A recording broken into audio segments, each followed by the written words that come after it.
Muy buenas noches, queridos hermanos. En esta hora nos corresponde la clase número 2 de Introducción a las cartas o epístolas paulinas, ¿ya? Así que esperamos en el Señor que también, ¿no es cierto?, esta tarde, esta noche sea también una noche de bendición y que podamos seguir conociendo y aprendiendo un poco más, ¿no es cierto?, de la palabra del Señor. Por ello, le voy a invitar que abra su Biblia allí en Gálatas, Gálatas capítulo 2 verso 11. En esta introducción, ¿no es cierto?, hemos estado viendo primero que todo, ¿no es cierto?, la división que tienen las cartas en el Nuevo Testamento y dentro de las cartas, ¿no es cierto?, del Nuevo Testamento, las epístolas paulinas o las cartas paulinas. ¿Ya? Y después, ¿no es cierto?, comenzamos a ver un poco, ¿no es cierto?, de la biografía o de la vida, ¿no es cierto?, de el autor de estas cartas, que es el apóstol Pablo, ¿ya? Así que en esta hora también vamos a leer, la semana pasada, ¿se acuerdan ustedes que leíamos, ¿no es cierto?, que Pedro hacía un comentario con respecto a las cartas de Pablo? Bueno, eso nos enseña las dos cosas. La primera, ¿no es cierto?, que da autoridad a los escritos del apóstol Pablo, ¿no es cierto?, como inspirados por el Espíritu Santo y que puedan estar dentro del canon de la Escritura o del Nuevo Testamento. Y lo segundo, ¿no es cierto?, que la profundidad o, ¿no es cierto?, que hablaba el apóstol Pablo hacía que algunos malinterpretasen, ¿no es cierto?, sus escritos, ¿verdad? Y por eso había que tener mucha dedicación para poder interpretarlo en forma correcta. Ahora vamos a ver otra característica del apóstol Pablo que aparece allí en Gálatas, no aparece, ¿no es cierto?, en el libro de Hechos. En el libro de Hechos nos cuenta su conversión, después sus viajes misioneros, pero acá nos da algunos detalles importantes, como este que aparece en el verso número 11, que dice, cuando pues Pedro, perdón, fue a Antioquía, lo enfrenté cara a cara, estoy leyendo palabra de Dios para todos, porque hizo algo muy malo. Esto fue lo que pasó. Recién llegado a Antioquía, Pedro comía y tenía compañerismo con los que no eran judíos. Pero después, cuando algunos creyentes judíos vinieron de parte de Santiago, Pedro se separó de los que no eran judíos porque tenía miedo de esos judíos que afirmaban o que afirman que los que no son judíos también tienen que ser circuncidados. ¿Ya? Entonces aquí estaban los judaizantes, ¿no es cierto?, que venían con su doctrina de que a la salvación había que agregarle, ¿no es cierto?, la circuncisión. Los otros creyentes judíos también se portaron como Pedro, fueron hipócritas y hasta Bernabé se dejó influenciar. Oramos al Señor. Padre, en esta noche te damos gracias porque tú estás en medio de nosotros. Tu palabra es viva y eficaz y ella es más cortante que una espada de doble filo. Señor, a través de tu palabra somos bendecidos, somos transformados y somos cambiados, Señor. También esta experiencia que tuvo el apóstol Pablo, Señor, hacia Pedro, también queremos que pueda enseñarnos a cada uno de nosotros también, Dios mío, cómo debemos conducirnos dentro de la iglesia o del cuerpo de Cristo. A ti damos honor, a ti damos gloria y oramos en el nombre poderoso de Jesús. Amén y amén. Bueno, este pasaje, ¿no es cierto?, nos señala y nos muestra cómo el apóstol Pablo le llama la atención a una de las columnas o de las autoridades de la iglesia primitiva o de la primera iglesia, ¿ya? Entonces, la iglesia primitiva estaba recién empezando, estaba creciendo, estaba avanzando y sucede esto. Usted recuerda, ¿no es cierto?, en el libro de Hechos que Pedro tiene, ¿no es cierto?, un sueño donde ahí aparece, ¿no es cierto?, un lienzo con muchos, ¿no es cierto?, animales impuros y sucios que los judíos no tocaban ni comían, menos comían, ¿verdad? Entonces, ¿verdad? El Señor le dice, Pedro, mata y come. Y él dice, no, yo no voy a comer esto porque son animales impuros. Y el Señor le dice, no digas tú que es impuro, ¿no es cierto?, lo que yo he santificado. Haciendo referencia en realidad al pueblo gentil, ya que ellos no recibían o que no aceptaban, ¿verdad?, como el pueblo que podía ser salvo.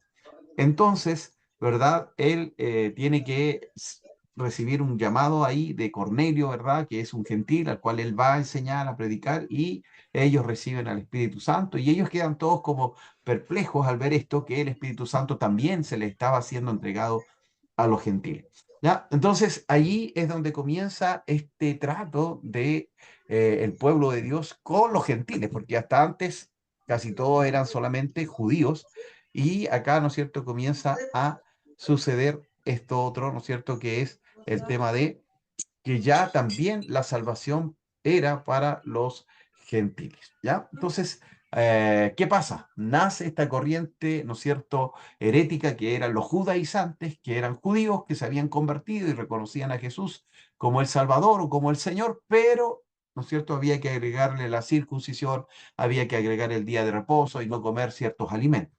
Entonces acá el pasaje que leímos recién en Gálatas capítulo 2 verso 11 decía que Pablo, ¿no es cierto?, enfrentó a Pedro, siendo que Pablo, ¿no es cierto?, era nuevo, podríamos llamarlo así, dentro del cuerpo ministerial, pero confronta, ¿no es cierto?, a Pedro y dice: lo que tú estás haciendo no está bien. Ya no puede ser que cuando no estén los judaizantes, tú puedas compartir con los gentiles cristianos que se han convertido, y cuando aparecen ellos, tú te escapas, te escondes y no quieres participar con ellos. Y esto, como líder, ¿ya? Entonces, igual, hermano, esto es interesante, que nosotros como líderes somos ejemplo para los demás. Entonces, los demás, ¿no es cierto?, discípulos que estaban con Pedro, estaban cayendo en la misma situación, ya al ver que Pedro, ¿no es cierto?, no tomaba en cuenta a los gentiles cristianos, ellos también comenzaron a comportarse de la misma forma, ¿ya? Entonces, primero, ¿no es cierto?, qué importante es que a pesar de que Pablo estaba entrando, ¿no es cierto?, en la carrera o en el camino del Señor, él tiene la autoridad para poder decirle: mira, Pedro, lo que estás haciendo no está bien. Lo segundo es que nuestro liderazgo influye en los demás, porque eso es liderazgo. Liderazgo es influir, ¿verdad? Es decir, alguien que dice yo soy líder y nadie va detrás de él, no es líder. ¿Ya? Es decir, él cree ser líder, pero un líder es alguien que alguien lo sigue. Es decir, alguien tiene, si usted es líder, tiene que venir gente detrás suyo que le vaya siguiendo. Pero el tema está igual que esas personas o esos hermanos o esos discípulos le van a imitar, le van a seguir a usted, ¿no es cierto? Y van a imitar su comportamiento. Y por eso también es una tremenda responsabilidad, ¿verdad? Cuando nosotros tenemos que guiar a otros en el camino del Señor, ¿verdad? Discipulándolos primero, ¿no es cierto?, con la palabra, pero también con nuestra propia vida, con nuestra propia acción. Entonces quería compartir esta reflexión, queridos hermanos, porque la semana pasada entramos recién, ¿no es cierto?, a ver un poco de la vida de este tremendo hombre del Señor, ¿no es cierto? Porque en realidad no creo que hay grandes siervos, todos somos siervos, ¿verdad? Pero este gran hombre de Dios que fue uno de los más prominentes del Nuevo Testamento. Ya recuerde usted que por lo menos 13 de las cartas, ¿verdad?, del Nuevo Testamento o de la epístola son escritas por el apóstol Pablo. Pero dentro del apóstol Pablo, podríamos llamarlo así, había mucha riqueza, ¿no es cierto? ¿En qué sentido? De su formación teológica, de su formación, ¿no es cierto?, natural, donde él nace, todo eso, ¿no es cierto?, también formó y moldeó, ¿no es cierto?, su carácter, moldeó también, ¿no es cierto?, para que fuera diseñado, ¿no es cierto?, para poder ir y ser el apóstol, como él mismo se autoproclamó, ¿no es cierto?, el apóstol a los gentiles. Ya para los apóstoles de Jerusalén les costó mucho salir de Israel, por eso tuvo que venir una persecución. Pero al apóstol Pablo no le fue un inconveniente, porque él había nacido, ¿no es cierto?, en una ciudad romana, ¿no es cierto?, bajo el imperio romano, y moldeada también con la cultura griega. Así que, queridos hermanos, bueno, antes de ir de lleno ¿no es cierto?, a la clase en sí misma, quisiera que, espérenme un poquito, yo tenía acá, que no nos vayamos a olvidar, ¿no es cierto?, de las tareas. Ya, acuérdense que son 3 módulos que vamos a tener. Cada módulo dura un mes. Ya, el primer módulo es introducción a las cartas, el segundo es un análisis de las cartas paulinas y el tercero es una teología, ¿no es cierto?, en las cartas paulinas. ¿Ya? Entonces nosotros nos encontramos hoy en la segunda clase de esta introducción a las cartas o a las epístolas paulinas. Entonces la última clase, ¿ya?, la clase número 4, usted, ¿no es cierto?, tiene que presentar un informe de lectura y un resumen del material que tenemos allí escrito, ¿no es cierto?, especialmente con toda esta introducción, ¿no es cierto?, de las epístolas, y habrá, ¿no es cierto?, un examen final, ¿ya?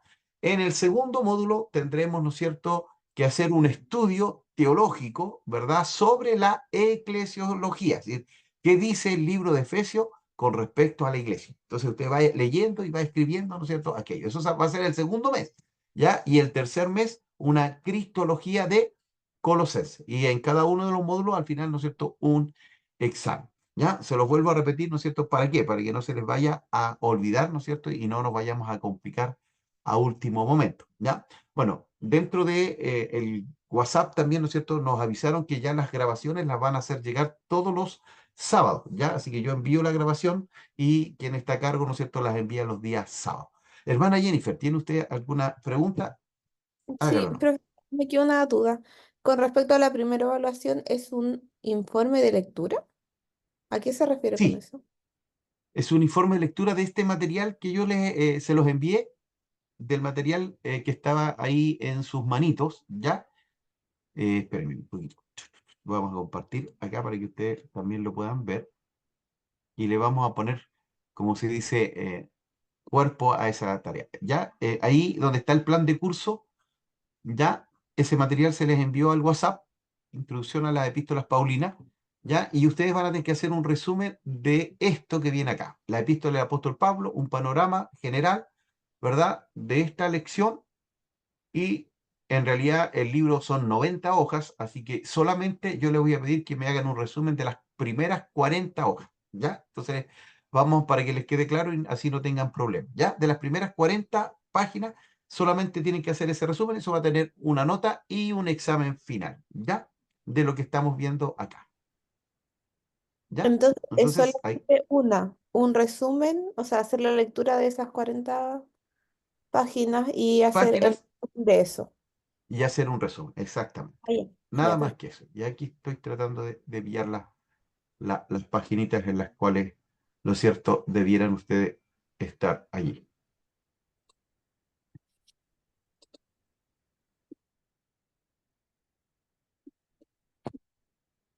¿Ya? Pero bueno, ahí están enumeradas las páginas, así que para que ustedes más o menos sepan que por lo menos va a ser por ahí por Corintios, un poquito más de Corintios.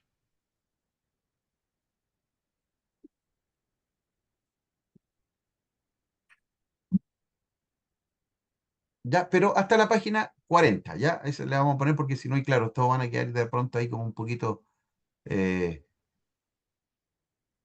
complicados, así que ya hasta la página 40 es el resumen y también, ¿no es cierto? La prueba va a ser solo de lo que vemos acá, ¿no es cierto? Que casi todo tiene que ver con la vida del apóstol Pablo y uno de los capítulos introductorios del material. ¿Ya? Bueno, mis queridos hermanos, vamos a ir entonces al PowerPoint que ya habíamos estado viendo, ¿no es cierto?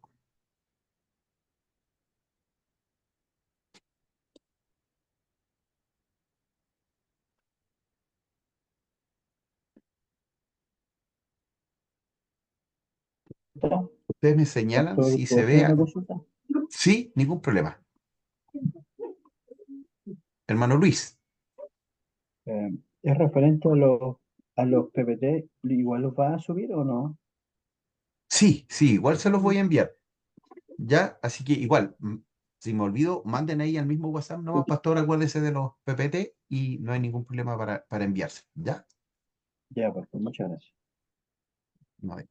¿Ya? Entonces, la semana pasada vimos un contexto general, ¿no es cierto?, de todas las cartas del Nuevo Testamento y el orden, ¿no es cierto?, que estaban las epístolas paulinas, las cartas generales y que las epístolas también se separaban, ¿no es cierto?, en otras divisiones, ¿verdad?, como cartas soteriológicas, escatológicas, eclesiológicas y también desde el lugar, ¿no es cierto?, de la prisión y las cartas generales, que habían cartas que eran para, ¿no es cierto?, los que estaban siendo iglesias perseguidas y también, ¿verdad?, falsas enseñanzas o falsos maestros. Pero a nosotros solo nos compete todas las cartas y las epístolas del apóstol Pablo. Y hablamos un poquito, ¿no es cierto?, de este hombre, ¿no es cierto?, que tiene varios hombres dentro de sí mismo, porque recuerden de su formación judía, de su formación griega, ¿verdad? De este trabajo, ¿no es cierto?, que él tenía, ¿no es cierto?, dentro del Sanedrín, ¿ya? Entonces, ahí estuvimos viendo un poquito, ¿verdad? Y señalábamos esto que decía un autor, ¿verdad? Que escribe de Pablo, donde dice, ¿no es cierto?, que vendrán días cuando los hombres llamarán a sus perros Nerón y les llamarán a sus hijos Pablo, porque, ¿no es cierto?, este fue el emperador que le quitó la vida al apóstol Pablo y también al apóstol Pedro, ¿ya? Y después comenzamos a ver esto, ¿no es cierto?, que era cuál era la importancia de Pablo. Bueno, y ahí señalábamos algunas cositas importantes, aparte de Jesús. Pablo quizás es la persona más conocida y más famosa en la Biblia, jugaba un papel importante. Pablo tiene que ver con la tercera parte del Nuevo Testamento.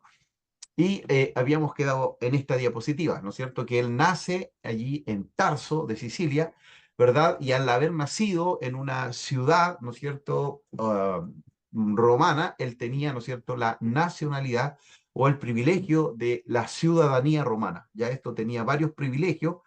Muchas veces estos privilegios el apóstol Pablo no los tomó, no los ejerció, ya que cuando uno lee 2 de Corintios capítulo 10 y cuenta él su testimonio, cuenta, ¿no es cierto?, que 3 veces fue azotado y un ciudadano romano no podía ser azotado, ya era uno de los privilegios, pero él prefirió sufrir por la causa de Cristo, ya, y algunos impuestos también que se les rebajaba, y también, ¿no es cierto?, este tema de su nombre, ¿no es cierto?, que tenía un nombre griego, un nombre, ¿no es cierto?, hebreo, y también Pablo lo señalamos nosotros en el español.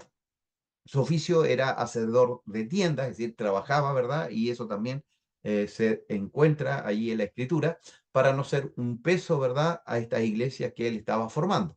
Criado en Jerusalén y, bueno, judío de hueso colorado, fue, ¿no es cierto?, formado a los pies de Gamaliel, ya un rabí, un maestro judío, ¿no es cierto?, a los cual él fue preparado, ¿ya? Entonces, vamos a seguir con las diapositivas, pero recuerde de poner su nombre allí en el chat, ¿no es cierto?, para la asistencia. Entonces así no va a quedar ausente.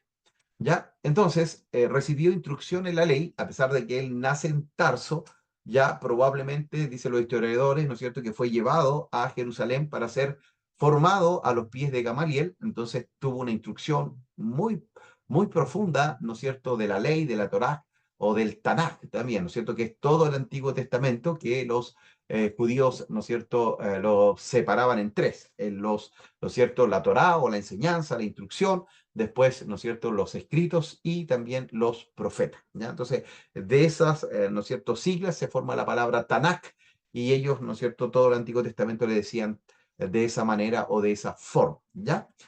Entrenado bajo Gamaliel, ¿no es cierto?, este rabí judío muy connotado, ya habían 2 escuelas judías también ya connotadas en ese tiempo y que podríamos decir que una era más liberal y la otra, ¿no es cierto?, más fundamentalista o conservadora, ¿ya? Entonces, también eso es interesante, ¿no es cierto?, poder ver que, ¿no es cierto?, él también fue formado allí en esta escuela más conservadora. Su confrontación en el camino a Damasco por el Jesús resucitado, ¿no es cierto? Él iba persiguiendo a la iglesia. Es decir, él no tenía ningún indicio o ninguna necesidad de buscar al Señor Jesucristo. Él buscaba a los seguidores de Jesús para llevarlos a la cárcel y para matar también a alguno de ellos. ¿Ya? Pero camino a Damasco, ¿no es cierto?, tiene este encuentro que transforma su vida, porque él nunca vuelve a ser la misma persona, ¿verdad? Queda ciego por unos días, ¿verdad? Allí alguien va a orar por él para que pueda recibir, ¿no es cierto?, la vista, pero en el mismo momento que él se encuentra con Jesús, ¿verdad? Él le dice, ¿qué quieres que haga, Señor? Sí, reconociendo al tiro, ¿no es cierto?, que Jesús es el Kyrios, el Señor. Lo hemos comentado también, esa palabra Kyrios, ¿no es cierto?, o Señor, que hoy es muy eh, manoseada, porque hoy usted va por la calle y dice, hola señor, a cualquier persona. En cambio, en ese momento, en ese tiempo, ¿verdad? Solo el emperador era el Quirios, ¿ya? Era el único que merecía ese título, pero los cristianos decían, no, Jesucristo es el Quirios, Jesucristo es el Señor, no hay otro Señor, ¿ya? Y eso, bueno, les costó también a muchos de ellos la vida, ¿ya? Entonces fue entrenado bajo este rabino Gamaliel, su confrontación en el camino a Damasco por el Señor Jesús, ¿no es cierto?, que había resucitado. Por eso también él dice que es un apóstol, porque pudo ver a Cristo cara a cara. Una de las características de los apóstoles con A mayúscula, que también lo comentamos, es que hayan tenido un encuentro con el Señor Jesucristo, ¿ya? Entonces, él no estuvo en el ministerio del Señor Jesucristo, pero sí ve a este Cristo resucitado, ¿ya? Y bueno, también su llamado, ¿no es cierto?, a ser un predicador de Cristo, y este llamado no solo a ser un predicador de Cristo, sino que también un predicador de Cristo a los gentiles, ya un desafío que muchos de los apóstoles no querían tomar, ya, y él lo asume, ¿no es cierto?, de una manera muy, muy responsable, ya. Bueno, Pablo es desde luego un judío helenístico, ¿ya? ¿Qué significa helenístico? ¿Verdad? Que es un judío que como nace fuera de Israel, donde estaba muy penetrada la cultura griega o helena, ya por eso helenístico, griego es lo mismo, ¿ya? Entonces, era un judío griego, era un judío heleno, ¿no es cierto? Era un judío que había sido moldeado también por la cultura griega, ¿ya? Nacido en Tarso, al sureste de la península de Anatolia, cerca de la frontera de Siria, ¿ya?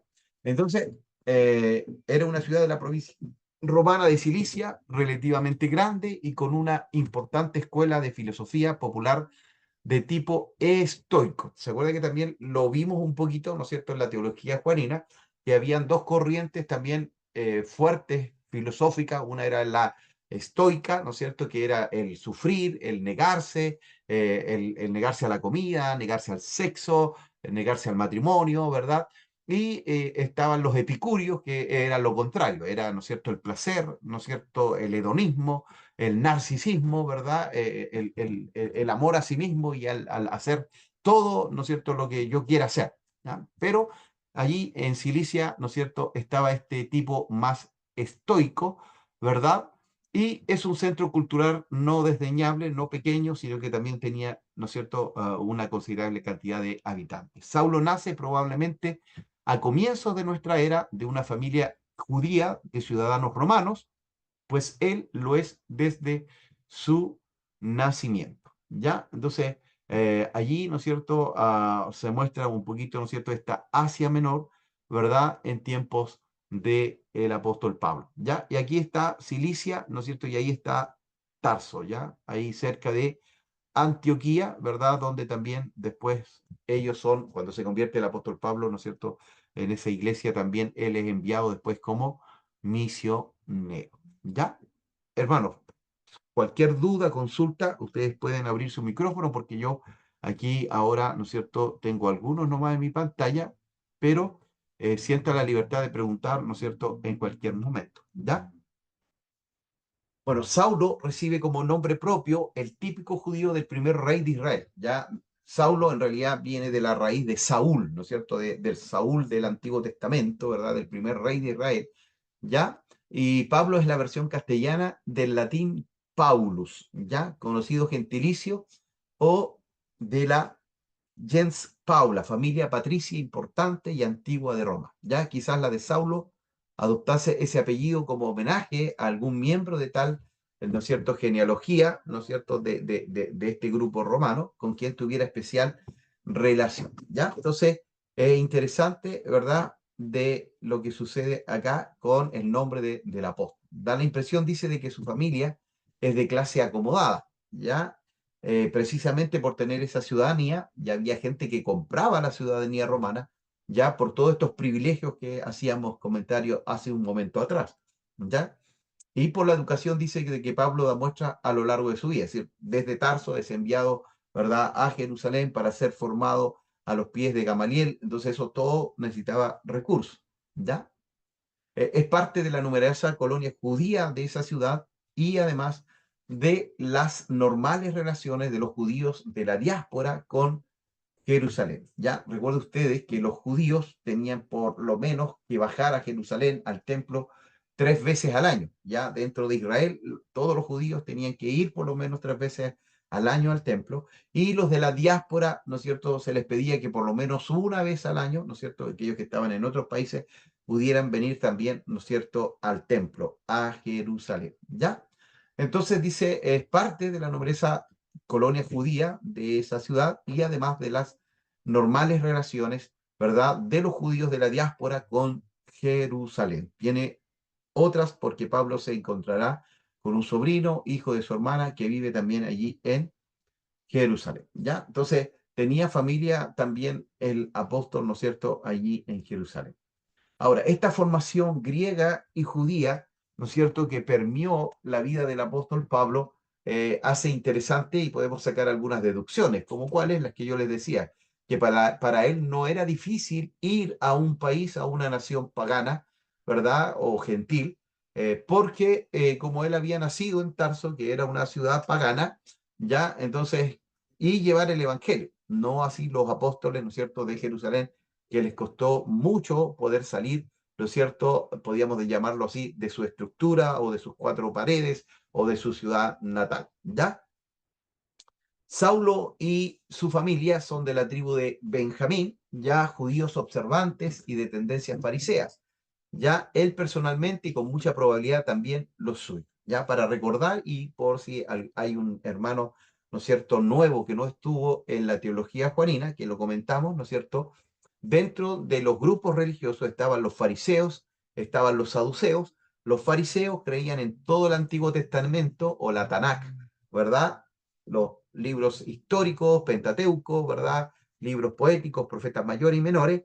Creían en los ángeles, creían, ¿no es cierto?, en la resurrección, creían en lo sobrenatural, pero también estaban los saduceos, que eran la clase, ¿no es cierto?, política, o que tenía el poder político, tenía el poder también religioso, casi todos eran parte del Sanedrín, pero ellos solo creían en la Torá o en el Pentateuco, los primeros 5 libros de, ¿no es cierto?, de Moisés, y ellos, ¿no es cierto?, no creían en los otros libros como inspirados, no creían en los ángeles, no creían en la resurrección, ni en nada que fuera sobrenatural, ¿ya? Entonces, el apóstol Pablo, ¿no es cierto?, estaba más con los fariseos, ¿no es cierto?, con esta tendencia que creía en todo el Antiguo Testamento, ¿ya?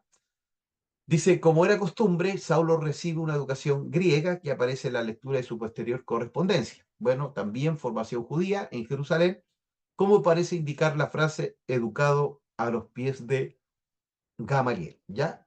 En boca de Pablo, ante todos los judíos, en Hechos capítulo 22, verso 3, ¿ya? Entonces, tiene una formación griega, ¿verdad? Porque él nace en Tarso, ¿verdad? Allí, ¿no es cierto?, las escuelas, o lo que comentábamos también, en la teología juanina, ¿verdad? En ese contexto, ¿verdad? A pesar de que era el Imperio Romano el que estaba presente, la cultura, el idioma que predominaba todavía era la cultura griega, ¿ya? Dice también, ¿no es cierto?, esa formación aparece en sus cartas, domina en efecto las técnicas interpretativas de los maestros judíos y conoce bien los libros sagrados, ¿ya? Ahora, yo les hacía este comentario, si no me equivoco, la clase anterior, ¿verdad? Que humanamente, cuando uno ve el currículum del apóstol Pablo y ve el currículum del apóstol Pedro, humanamente uno hubiese dicho, bueno, el apóstol Pablo está pintado para los judíos porque fue formado a los pies de Gamaliel, tiene toda una formación teológica judía, ¿no es cierto? Pero nosotros necesitábamos también... Se le abrió a alguien.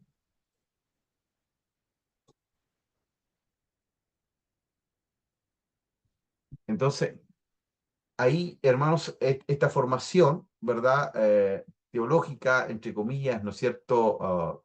Gentil, y esta formación también, ¿no es cierto? Judía, ¿no es cierto? Uno decía, Pablo está ahí para los judíos, ¿ya?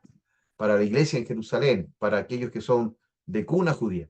Y Pedro, ¿no es cierto?, que los mismos, ¿no es cierto?, en el día de Pentecostés decía, ¿quiénes son estos que son del vulgo, que hablan en otros idiomas, ¿verdad? Y están hablando en nuestro idioma y nos están enseñando en nuestro idioma. Entonces, uno hubiese dicho, bueno, Pedro tendría que ser para los gentiles porque él no tenía una formación tan profunda, ¿no es cierto?, teológica en el tema cultural judío. Entonces, pero Dios le dice, Pedro, tú te quedas en Jerusalén, y a Pablo le dice, ¿no es cierto?, tú vas a ir a los gentiles, ¿ya? Entonces, Dios hace como Él quiere, pero después también con esto de que Él escribe estas cartas a las iglesias que Él forma y levanta, también, ¿no es cierto?, esa formación a los pies de Gamaliel, ¿no es cierto?, conociendo todo el Antiguo Testamento, permite también que Él pueda sacar doctrina, enseñanza, instrucción para la iglesia, ¿ya? Entonces, la gran teología que tenemos nosotros está basada, ¿no es cierto?, en la enseñanza del apóstol Pablo, ¿ya? Y el apóstol Pablo la sacó obviamente de todo el Antiguo Testamento, ¿ya? Entonces, podría decirse también que es un rabino, que es un maestro, aunque utiliza normalmente la versión griega de esos libros, conocida como la de los 70. ¿Se acuerda que también hablamos de esta versión? Esa fue la primera traducción del Antiguo Testamento del hebreo, que ya era una lengua muerta, ya casi no conocida, ni siquiera por los judíos, porque la lengua cuando estaba el Señor Jesucristo era el arameo, el que estaba allí, ¿no es cierto?, en Jerusalén, ¿verdad? Y se hace esa traducción del hebreo al griego, y a esa traducción se le llamó la Septuaginta, y en este caso el apóstol Pablo usa mucho, ¿verdad?, sus referencias a esta a la traducción que se hace, ¿no es cierto?, de los 70, una traducción griega, ¿ya?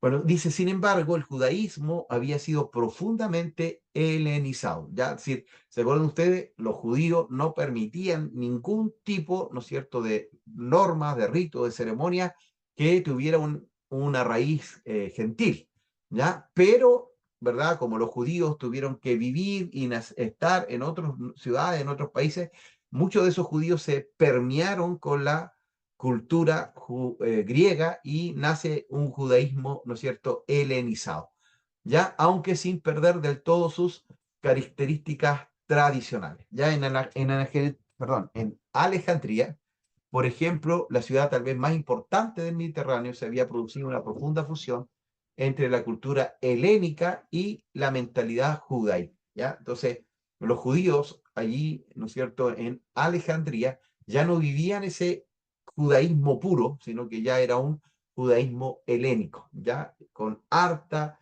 fusión, ¿no es cierto?, de la cultura helénica o griega, ¿ya? Fruto de ello fue la traducción, ¿no es cierto?, de los 70, en que por primera vez, ¿no es cierto?, el intangible y venerado texto hebreo del Antiguo Testamento fue vertido al griego.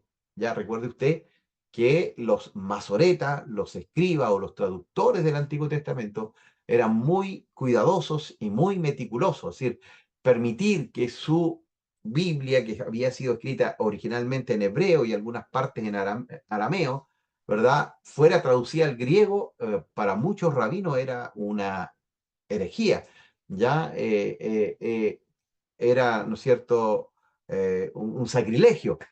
Pero estos judíos que estaban alrededor del mundo no lo vieron de esa manera, sino que ellos mismos manejaban el griego y no el hebreo. Entonces, permitieron esta traducción, ¿verdad?, de este hebreo que tenían ellos al griego que conocía casi todo el mundo. ¿Ya?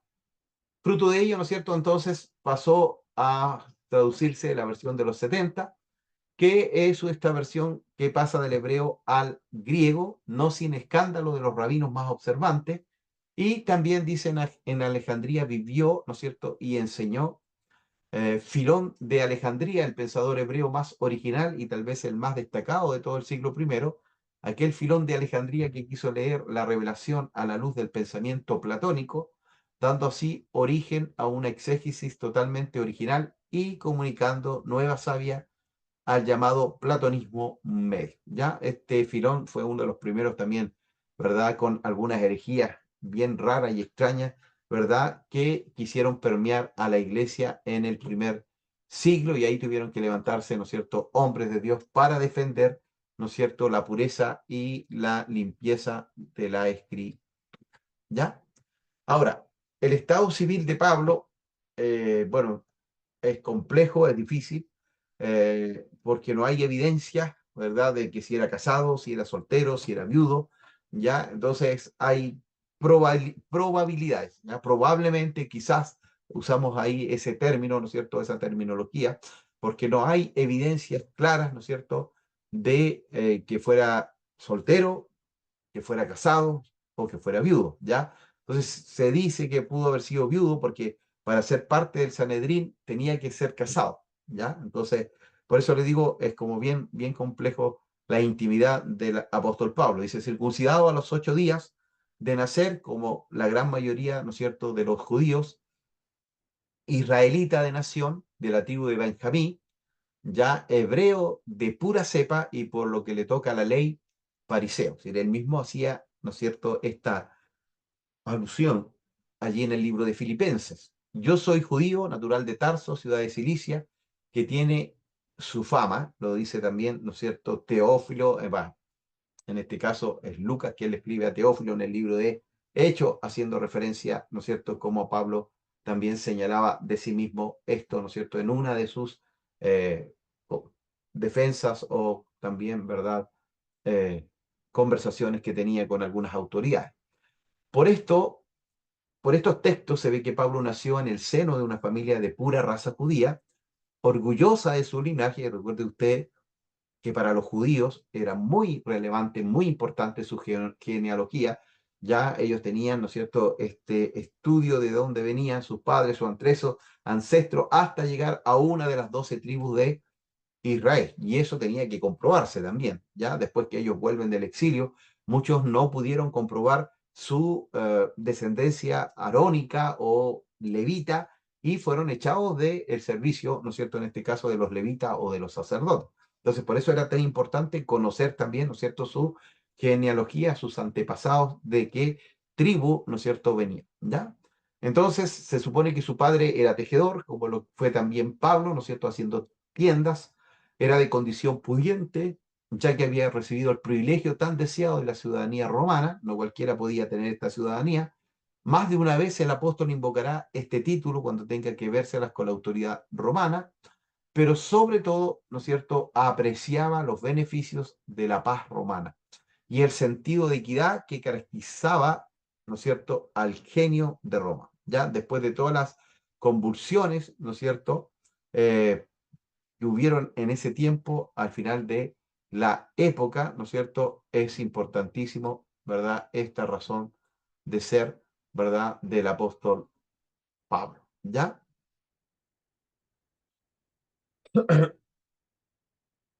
Recuerden ustedes que Pablo fallece antes, ¿no es cierto?, de la destrucción de Jerusalén. Eh, Así que también, ¿no es cierto?, este mundo estaba bien convulsionado, ya habían pasado bastante tiempo, ¿no es cierto?, de que la iglesia había nacido, pero también, ¿no es cierto?, la iglesia tenía que extenderse por todo el mundo, ¿ya? Y esta época helenística y tras las proscripciones y matanzas de las guerras civiles, la victoria de Octavio en Actión, ya todo eso estaba sucediendo en medio de, ¿no es cierto?, lo que forjó la vida del apóstol Pablo. Se había presentado, dice a sus contemporáneos, como el alba de una nueva era comparable con la edad de oro, ¿ya? Las consignas de lealtad política que dará más tarde en Roma no corresponden únicamente a la actitud general de los judíos de la diáspora, sino que revelan un rasgo de la personalidad de Pablo muy distinta de la de Juan, el vidente de Pasmo, ya cuando la persecución de Domiciano. Hemos de añadir que Pablo se mostraba, sin embargo, severo con la alta sociedad que no se rescataba de mostrar en público sus vicios, que a decir, hacía o mostraba o hacía alarde de sus vicios esta sociedad, ¿no es cierto?, alta allí en el tiempo del apóstol Pablo, y Pablo, ¿no es cierto?, eso le molestaba mucho. ¿Ya? El peregrino de nuestros días se siente desconcertado al llegar a Tarso, ciudad moderna, sin relieve, donde no subsisten más que unos escasos restos del periodo romano. Ya, es decir, ya no existe casi nada de esta ciudad.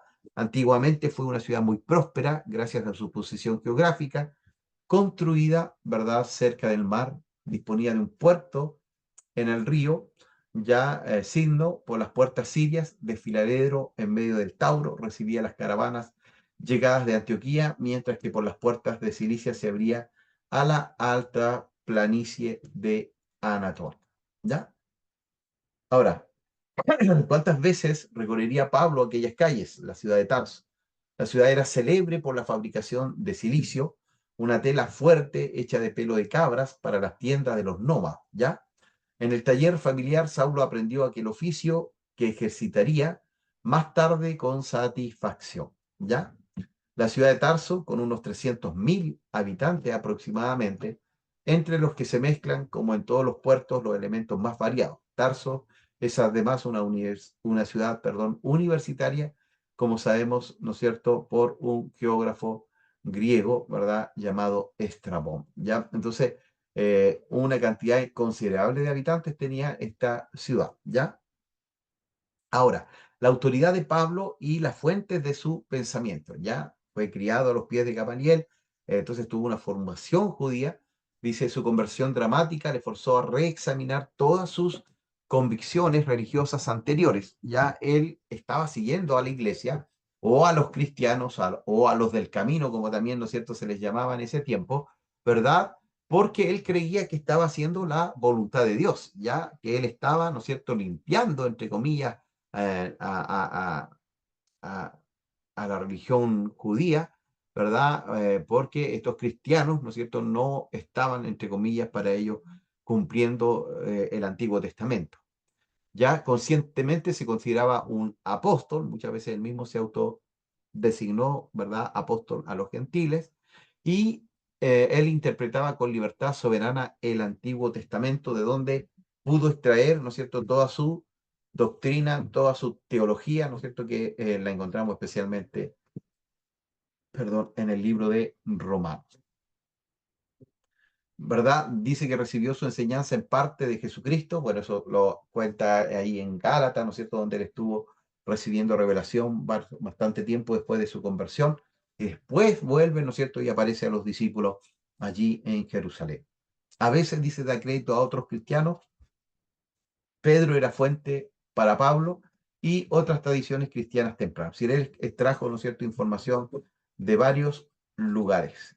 Tenía conocimiento, dice, de la enseñanza de Jesús durante su ministerio en la tierra. Ya conocía muy bien el Antiguo Testamento. Y aquí salen preguntas el mundo griego, porque también, obviamente, al ser, ¿no es cierto?, y haber nacido en Tarso, también tenía esta cultura griega, y a través de su maestro Gamaliel también tenía, ¿no es cierto?, toda la enseñanza judaica. Ahora, algunas cosas importantes con respecto, ¿no es cierto?, a su misión apostólica. Él dice que él es el apóstol a los gentiles. Si él no hubiese salido, ¿no es cierto?, a predicar a los gentiles, la iglesia todavía estaría estancada dentro del territorio judío. Ya, dice, proclamaba el Cristo que antes había perseguido. Ya, eso tiene que haber sido muy fuerte. Y bueno, dentro de las evidencias de la resurrección de Cristo está la conversión de Pablo, ya, porque Pablo también aparece en otros libros, ¿no es cierto?, históricos, no bíblicos, donde señala ese cambio. Él perseguía a este Cristo, ¿verdad?, y después muere por la causa de Cristo, ¿ya? Entonces eso habla, ¿no es cierto?, de que también hay evidencia de que él vio a este Cristo resucitado, ¿ya? Entendía, dice también, su misión particular como el llevar el evangelio a los gentiles. ¿Ya? Él es el apóstol a los gentiles, y también él usa mucho este término, mi evangelio. ¿Ya? Pero en realidad es uno el evangelio, no hay más evangelio. No es que Pablo haya inventado un evangelio nuevo, sino que el evangelio es Cristo haciéndose hombre, llevando en la cruz del Calvario nuestros pecados, porque él fue justo sin pecado, ¿verdad? ¿Para qué? Para que por el justo, ¿no es cierto?, los injustos pudiéramos haber sido redimidos y perdonados, pero no solo murió en la cruz por nuestros pecados, sino que también resucita al tercer día. ¿Ya? Entonces, dice también allí que proclamaba una justificación por fe, ¿ya? Y no por las obras de la ley, ¿ya? También esto es una doctrina muy importante que hoy usted también la va a tener ahí en su teología, ¿verdad? Que es la justificación. Usted y yo somos declarados justos por la obra de Cristo en la cruz del Calvario, ¿ya? Y esto es por fe. Si yo creo en la obra expiatoria de Cristo y que Él perdona mis pecados, ¿verdad?, al confesarlos, y que no es por las obras de la ley. Por la ley, ¿no es cierto?, nadie pudo ser salvo. Por la ley, ¿no es cierto?, todos fueron condenados, ¿ya? Entonces, cuán importante es esta justificación por fe, ¿ya? Y eso lo comenzó a predicar el apóstol Pablo, ¿verdad? Con mucha fuerza ahí en estos primeros siglos.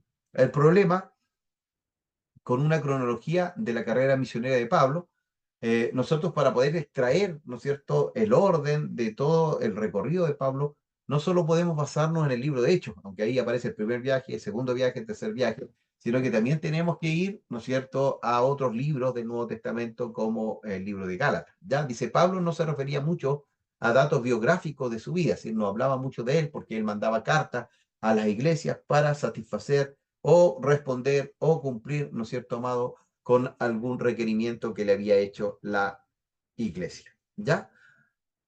Algunos eruditos han argumentado que el procedimiento correcto es empezar con las cartas de Pablo y relegar a Hechos a una fuente de segunda clase. Pero tampoco podemos dejar atrás Hechos, ¿ya? Sino que esto no es legítimo, los dos se complementan. Si tenemos que extraer, ¿no es cierto?, toda la información de sus cartas y toda la información que también nos entrega el libro de Hechos, ¿ya? Entonces, acá, ¿no es cierto?, se trató de sacar una pequeña, ¿no es cierto?, biografía del apóstol Pablo, usando, ¿no es cierto?, el libro de Hechos y también usando, ¿no es cierto?, las cartas que él escribe y que nos dan un poquito más de luz también de algunas cosas, como leíamos en Gálatas, ¿no es cierto?, como también cuenta a veces en Corintios, ¿verdad?, cuando abre su corazón. Bueno, del 31 al 33 dice que participa en la muerte de Esteban. Recuerda usted que en el libro de Hechos dice que había un joven ahí que tenía las vestimentas de Esteban y ese era Saulo de Tarso, ¿ya? Del 34 al 35, probablemente, ¿no es cierto?, él se haya convertido, ya ahí haya tenido este camino a Damasco, esta conversión, ¿verdad? Donde se le aparece el Señor, ¿verdad? Y él lo reconoce como su Señor, ¿ya? El 37, mire, se convierte el 34-35 en el libro. De hecho, inmediatamente ya lo vemos, ¿verdad? Ahí accionando y estando, ¿verdad? Eh, en, en Jerusalén. Pero acá ya nos damos cuenta que han pasado 2, 3 años desde que él se convirtió, ¿ya? Entonces recién baja a Jerusalén, ¿verdad? Y allí es donde Bernabé, que significa, ¿no es cierto?, hijo de reconciliación, intercede por él ante los discípulos, porque no creían que él se había convertido, ¿ya? Después dice que debe huir, ¿no es cierto?, a Tarso en el 37 al 45 y el 45 al 46 está con Bernabé en Antioquía, ¿ya? Entonces allí es donde Dios los llama, ¿no es cierto? Por eso muchas iglesias se llaman Iglesia Antioquía, porque de ahí nacen los primeros misioneros. En este caso fue Pablo, ¿no es cierto?, y Bernabé, ¿ya? Y 45 al 47, Pablo y Bernabé van juntos por la segunda visita, ¿no es cierto?, a Jerusalén con una ofrenda, ¿ya? Entonces, ya Bernabé ha trabajado con Pablo, ¿no es cierto?, ha forjado su vida, ¿no es cierto? Ya todos los discípulos también se han enterado de que realmente él se había convertido de corazón, ¿ya? Y ellos llevan una ofrenda ahí a Jerusalén. Recuerden ustedes que Jerusalén, Pablo tiene que pedir ofrenda a Jerusalén, porque cuando la iglesia, ¿no es cierto?, nace ahí en Pentecostés, todo fue muy lindo, todo fue muy bello, ¿verdad? Y la gente comenzó a vender sus propiedades, la ponían en los pies de los apóstoles, pero también esto produjo después con el tiempo pobreza. ¿Por qué? Porque la gente había vendido sus bienes y, bueno, obviamente si usted vive por mucho tiempo, no le va a durar todo ese tiempo el dinero. Entonces llegó el momento que empezó a acabarse esos recursos y Pablo pide, ¿no es cierto?, que las iglesias que él había levantado puedan enviar ofrendas allí a Jerusalén, ¿ya? El 46 al 48, mire, ve ahí, recién él sale en su primer viaje misionero. Se convierte el 34-35 y recién 10 o 12 años después, ¿no es cierto?, hace su primer viaje misionero. Entonces, no es que fue de un día para otro o un mes para otro, ¿verdad? Sino que hubo una formación, hubieron años de preparación para poder ir a este primer viaje misionero. Recuerden que en este primer viaje él va con Bernabé y van con Juan Marcos. Ya, Juan Marcos, recuerden ustedes que se viene a la mitad del camino y cuando Bernabé en el segundo viaje le dice, mira, podemos llevar a Juan Marcos de nuevo, y Pablo dice, no, yo con Juan Marcos no voy. ¿Ya? Esto quiere decir que también, ¿no es cierto?, allí hubieron roces entre los apóstoles o los discípulos del primer siglo, ¿verdad? Pero al final, ¿no es cierto?, en segunda de Timoteo dice, dile a Juan Marcos que me traiga, ¿no es cierto?, el capote y los libros, ¿no es cierto? ¿Por qué? Porque me es útil para el ministerio. Es decir, también hubo reconciliación después. No es que siempre estuvieron peleados, ¿ya? Van a Jerusalén para el concilio apostólico. ¿Por qué este concilio apostólico? Porque Pablo, ¿no es cierto?, predicaba a Cristo, ¿verdad? Y que la salvación era por fe, por gracia, no por obra. Y venían los judaizantes y detrás venían poniendo, ¿no es cierto?, un montón de ritos y ceremonias y hacen el concilio de Jerusalén para ver qué es lo que tenían que entre comillas, ¿no es cierto?, pedirle a los gentiles, porque los gentiles no se circuncidaban, no guardaban el día de reposo, porque ellos venían de otra cultura, de otra nación, ¿ya?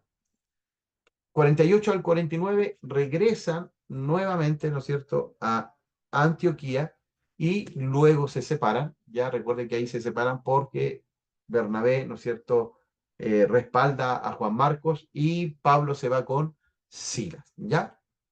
Entonces, 48 al 51, el segundo viaje misionero. Del 52 al 57, fíjese ustedes, 5 años dura el tercer viaje misionero.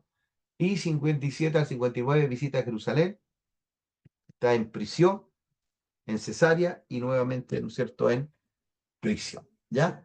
Del 59 al 60, viaje por barco, ¿verdad? Algunos dicen que es el cuarto viaje misionero porque él siempre estuvo predicando o testificando, y otros dicen que no, porque estaba siendo llevado preso, ¿no es cierto?, a Roma, porque él apela a César como ciudadano romano, ¿ya? Hay un viaje allí, hay un naufragio, ¿verdad? Llegan a la isla de Malta, después llegan a Roma, ¿no es cierto? Ahí 60-62, ahí está, ¿no es cierto?, en una prisión, en una casa, ya, donde hay un soldado romano cuidándole. 62 al 64 se piensa que pudo haber otro tiempo de ministerio donde dejó a Timoteo y a Tito, ¿no es cierto?, en Éfeso, a Timoteo y a Tito en la isla de Creta para que ordenaran allí la iglesia, y después, ¿no es cierto?, nuevamente está preso, ahora ya en una cárcel literal, ¿no es cierto?, donde muere, ¿verdad?, bajo la persecución del emperador Nerón. Ahora, queridos hermanos, esta clasificación la vimos, pero, ¿no es cierto?, la vamos a mencionar. Escrito de Pablo escatológico, fueron hechos el segundo viaje misionero, primera y segunda de Tesalonicenses. Los soteriológicos escatológicos tienen que ver con eventos futuros o de los últimos tiempos, ¿ya? Ese es el lenguaje teológico, ¿ya? Soteriológicos que tienen que ver con la doctrina de la salvación, escritos durante el tercer viaje misionero, Gálatas, primera y segunda de Corintios y Romano, ¿ya? Eclesiológicos ya tienen que ver con la doctrina de la iglesia o de la prisión, ¿no es cierto? Escrito eclesiológico o de la prisión porque él escribe, ¿no es cierto?, desde la prisión en Roma, Efesios, Colosenses, Filimón y Filipenses. Y pastorales porque él escribe a dos jóvenes pastores, ¿no es cierto?, Timoteo, Tito durante la libertad y segunda de Timoteo, primera de Timoteo y Tito durante libertad y segunda de Timoteo durante su segunda presión romana antes de morir, ¿ya? Y bueno, las otras cartas también ya lo habíamos visto, epístolas generales universales, Santiago, primera y segunda de Pedro, primera y segunda, tercera, primera de Juan, Judas, aunque Hebreos y segunda y tercera de Juan tienen un destino también determinado, se llaman universal, ¿ya? Bueno, lo más probable es que Pablo haya tenido un secretario, pero a veces se escribió con su propio puño y letra, ¿verdad? Pablo usaba mensajeros para entregar sus cartas y reforzar el mensaje también de las cartas con sus propias palabras. Ya Pablo escribió 13 cartas, estamos seguros de ello, ¿verdad? Pero hay otras como la carta de Hebreos que no sabemos si la escribió él o algún otro escritor, ¿ya? La colección de las cartas de Pablo la escribió durante 15 años a personas e iglesias separadas por miles de kilómetros. ¿Cómo y cuándo se juntaron en una colección? Bueno, está la teoría, ¿no es cierto?, de una colección repentina, que todas fueron reunidas de un sopetón, y también la teoría de una colección gradual. Se fueron reuniendo, recuerde cuando le escribe a Tesalónica, dice, ¿no es cierto?, esta sea leída en la Odisea, entonces probablemente ellos copiaban la carta, ¿no es cierto?, se dejaban la original y mandaban la copia a la otra iglesia, y ahí se fue formando, ¿no es cierto?, la colección de estas cartas, ¿ya? Y las estructuras de la carta de Pablo también lo vimos, ¿no es cierto?, las clases anteriores, ¿no es cierto?, que siempre tenía una apertura, donde él se identifica: yo, Pablo, apóstol de Jesucristo, o enviado de Jesucristo; yo, Pablo, siervo de Jesucristo, o esclavo de Jesucristo, ¿verdad? A los hermanos que están en Galacia, a los hermanos que están en Filipo, a los hermanos que están en Colosa. ¿Ya? Designación entonces del autor, designación de los destinatarios y los saludos, ¿no es cierto? Yo saludo, ¿verdad?, a la iglesia por su amor, por su fe, por su esperanza, ¿verdad? Saludo al hermano tanto, a la hermana tanta, ya, eso también era muy interesante en las cartas del apóstol Pablo, ¿no es cierto? Esta relación con la hermandad, ya, con las congregaciones. Después venía una acción de gracia, ¿no es cierto?, donde decía gracias al amor, gracias a la fe, gracias a, ya, la manera de dar gracias, ¿no es cierto?, que era también a través de sus oraciones, ¿verdad? Y también algún agradecimiento, ¿no es cierto?, a las iglesias por sus ofrendas, por sus oraciones, ¿no es cierto?, o por también, ¿no es cierto?, su cuidado hacia él, ¿no es cierto?, como apóstol del Señor. ¿Ya? Después la explicación o por qué está escribiendo esta carta, que podríamos decir es el meollo, ¿no es cierto?, del asunto. A esto es por lo cual estoy escribiendo, porque hay problemas en la iglesia o porque hay dudas sobre la segunda venida de Cristo, porque, ¿no es cierto?, ustedes están adorando a los ángeles y Jesucristo es superior a los ángeles, ¿ya? Entonces, él hace esta explicación y después también un contenido, ¿no es cierto?, de su petición por ellos, ¿ya? Otra parte de sus cartas dice 4 funciones de la acción de gracia en una carta paulina. Siempre él daba gracias. ¿Por qué?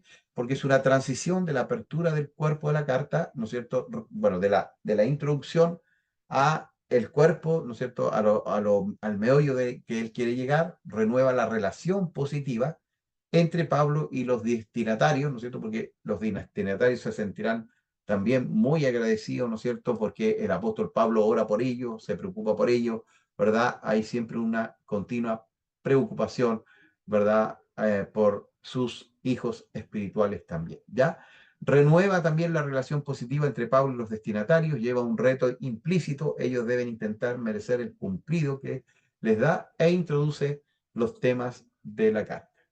Y aquí ya llega el cuerpo de la carta, perdón, ¿no es cierto? Que generalmente dice empieza como doctrina, ya siempre él, ¿no es cierto?, se preocupa de enseñar, ¿verdad?, profundas verdades teológicas a las cartas a las cuales él le escribe a las iglesias, ¿verdad?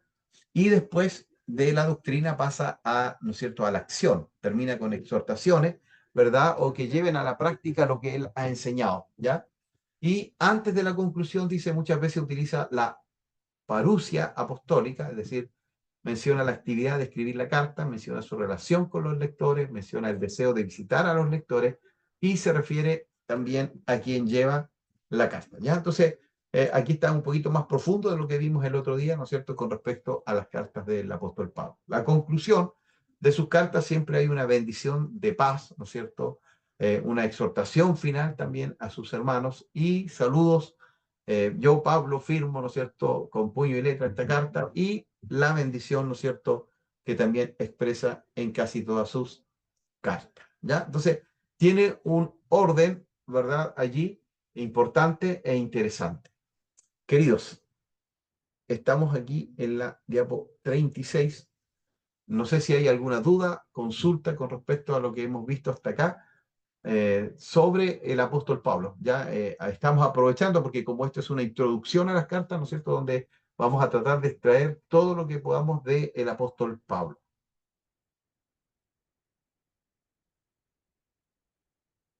¿Todo bien entonces? Ok, hermanos. Vamos a tener un pequeñito recreo entonces. Me voy a parar aquí la... Recuerden de ir colocando, ¿no es cierto?, sus nombres, ¿verdad?, allí en el chat para la asistencia y así, ¿no es cierto?, quedan presentes. Bueno, estábamos viendo entonces la vida, ¿no es cierto?, y el ministerio del apóstol Pablo, ¿verdad? Y viendo varias cositas interesantes allí.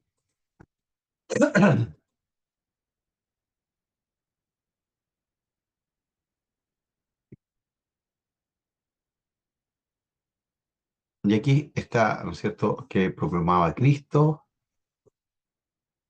Y tenemos también, ¿no es cierto?, esta cronología, ¿verdad?, que pudimos obtener del libro de Hechos y también, ¿verdad?, de las cartas que él escribe. Las divisiones de las cartas de Pablo, ¿no es cierto? Y también cómo estas cartas tenían una estructura.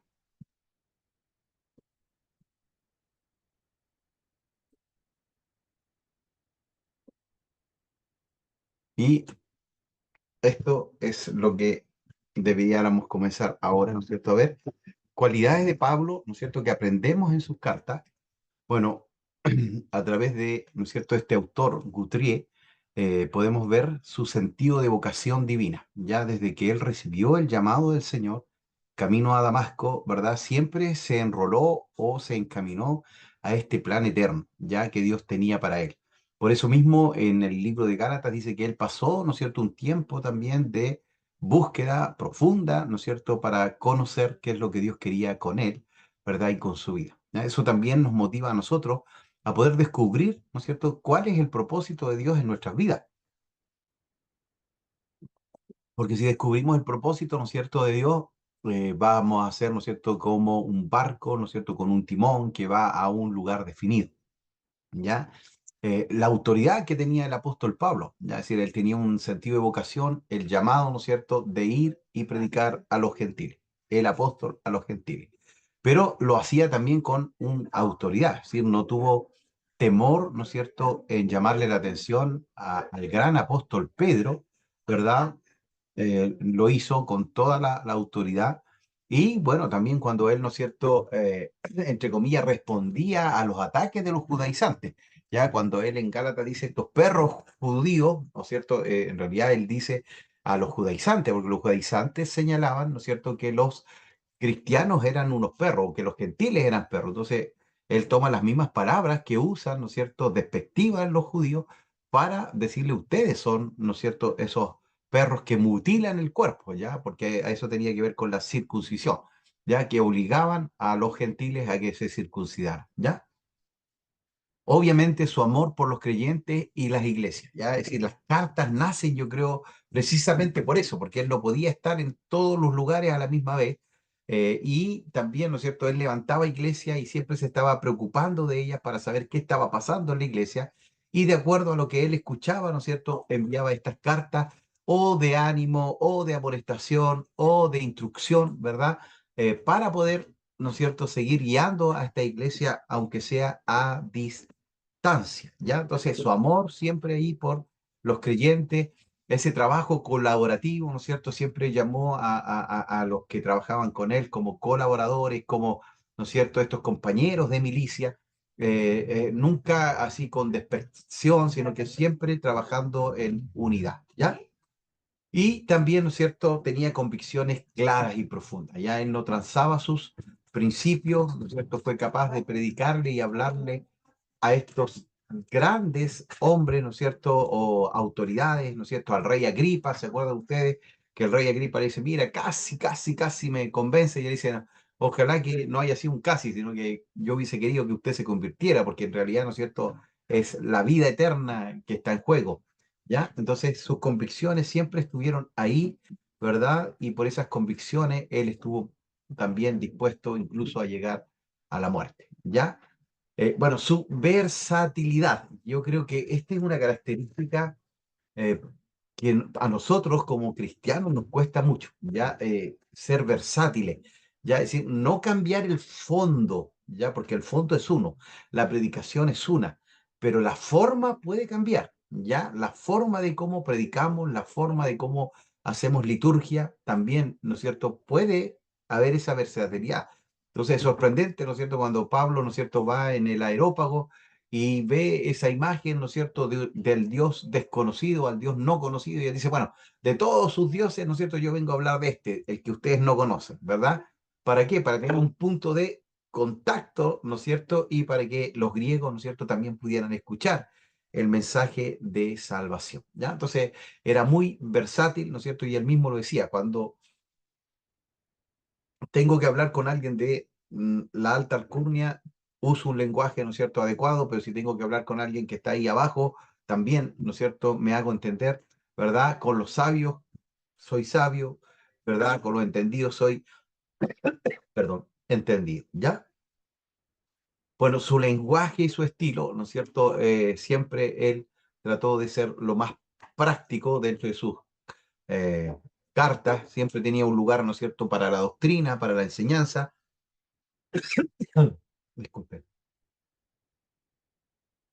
Y había otro, ¿no es cierto?, que era práctico, ¿ya? Es decir, ponemos por otro, pero también ponemos allí algo que sea sencillo, que sea práctico para poder realizar.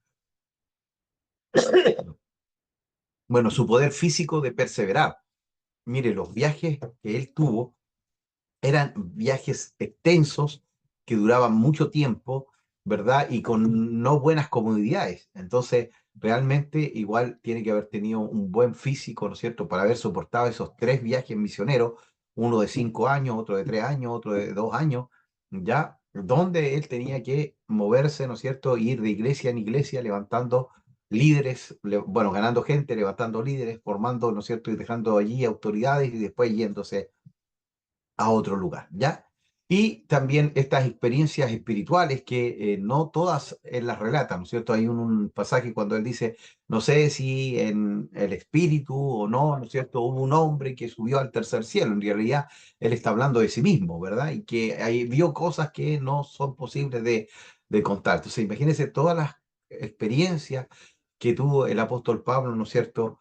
Allí en esta búsqueda con el Señor, ¿ya? Que también nos motivan a nosotros para que también busquemos, ¿no es cierto?, más profundamente, ¿no es cierto?, de la presencia del Señor, ¿ya?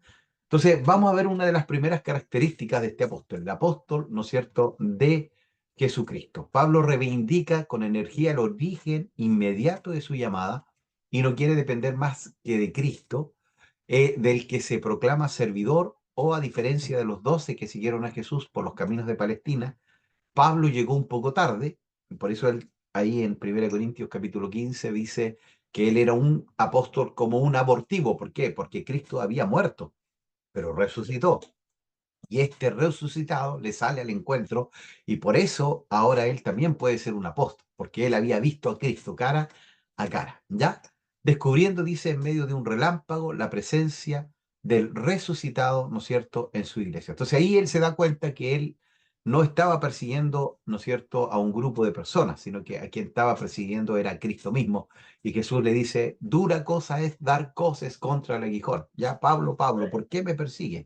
¿Ya? Entonces, qué tremendo, ¿no es cierto? Es como también él es transformado por el poder del Señor, ¿ya? El centro de gravedad de su teología será por consiguiente muy distinto del de los 12, ¿ya? Bajo su doble aspecto de escándalo de la cruz y de irradiación pascual, el misterio de la muerte y de la resurrección acapara toda la medida o toda la meditación del apóstol Pablo, ¿ya? Entonces recuerden que los discípulos forjaron, o 3 años y medio fueron formados por Cristo, y el Señor les dijo, voy a morir, y ellos no lo entendían, voy a morir, y ellos no lo entendían. Entonces cuando el Cristo muere, ¿no es cierto?, ni siquiera ellos esperaban que Jesús iba a resucitar, ¿ya? Perdieron toda esperanza, ¿verdad?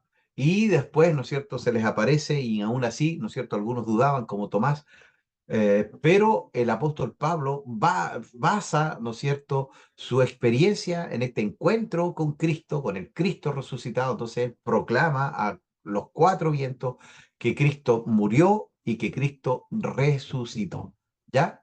Entonces habla, ¿no es cierto?, sobre esta locura, ¿verdad?, de la predicación, sobre esta locura de la cruz, que para los judíos, ¿no es cierto?, morir en una cruz, en un madero, era ser maldito. Es decir, Cristo, cuando en Filipenses habla, ¿no es cierto?, de la humillación de Cristo, que siendo Dios se hace hombre, siendo hombre se hace siervo, y siendo siervo, ¿no es cierto?, se hace maldito muriendo en una cruz, porque era, ¿no es cierto?, una sentencia en el Antiguo Testamento, maldito el que muriera en un madero, y Cristo muere en un madero, él se hace maldito por nosotros, ¿ya? Entonces, por eso él predica a Cristo y a Cristo crucificado, lo dice muchas veces, ¿ya?